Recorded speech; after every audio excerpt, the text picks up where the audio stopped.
Immergez-vous dans l'univers fascinant des technologies LG et laissez-vous séduire par les nouveautés du CES. LG.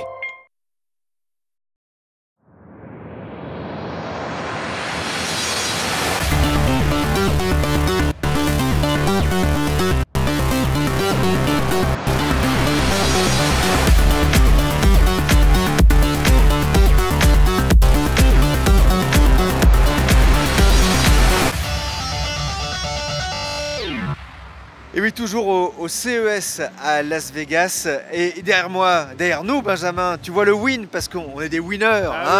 C'est l'Amérique.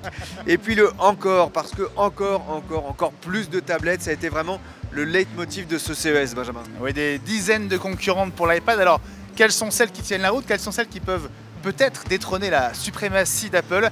On va voir ça tout de suite en images et en reportage au CES.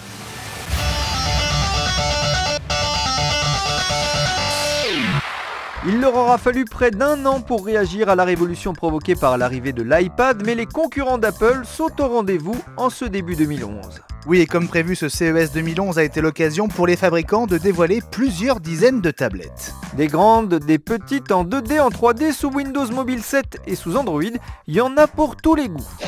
Avantage à deux marques, Motorola pour commencer avec la Xoom qui est officiellement la première tablette sous Android 3.0, la prochaine génération du système d'exploitation de Google.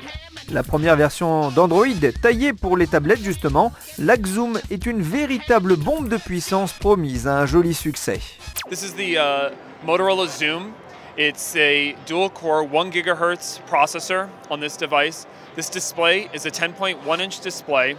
It's got 720p high definition, obviously, resolution here. So it's made for playing videos and other multimedia content. It's also the first device to launch with Android 3.0 Honeycomb on here.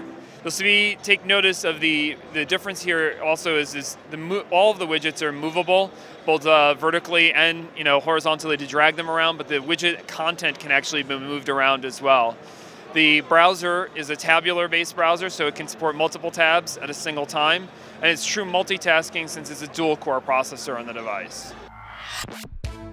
La Xoom qui va se retrouver face à un adversaire redoutable, la G Slate de LG avec Google, sous Android 3.0 elle aussi, et ce sera la première tablette 3D.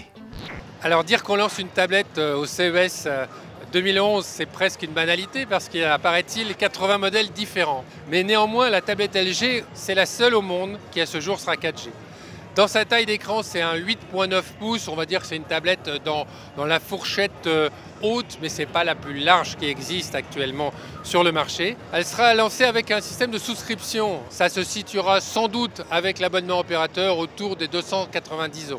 C'est sans doute ce qui se fera de mieux au premier semestre en termes de tablettes. Gros capital de sympathie également lors du CES 2011 pour la Playbook, autrement dit la tablette BlackBerry signée RIM. Malheureusement, elle semble trop liée pour l'instant à l'environnement BlackBerry pour pouvoir connaître un succès grand public majeur. Chez Samsung, la famille Galaxy Tab va s'agrandir avec un modèle débarrassé de la 3G et donc uniquement en Wi-Fi. Ce qui devrait faire baisser le prix de cette version de la tablette taillée pour un usage à la maison. Reste l'outsider Toshiba qui avait déçu avec sa première tablette, la Folio 100. Mais la page est déjà tournée avec cette nouvelle tablette pour laquelle le japonais est visiblement reparti de zéro et les progrès sont impressionnants. Il ne manquait finalement qu'un fabricant de tablettes au CES. C'est évidemment Apple, sans doute trop occupé à préparer l'arrivée de l'iPad 2, qui risque de renvoyer tous les concurrents à leur laboratoire de recherche et développement.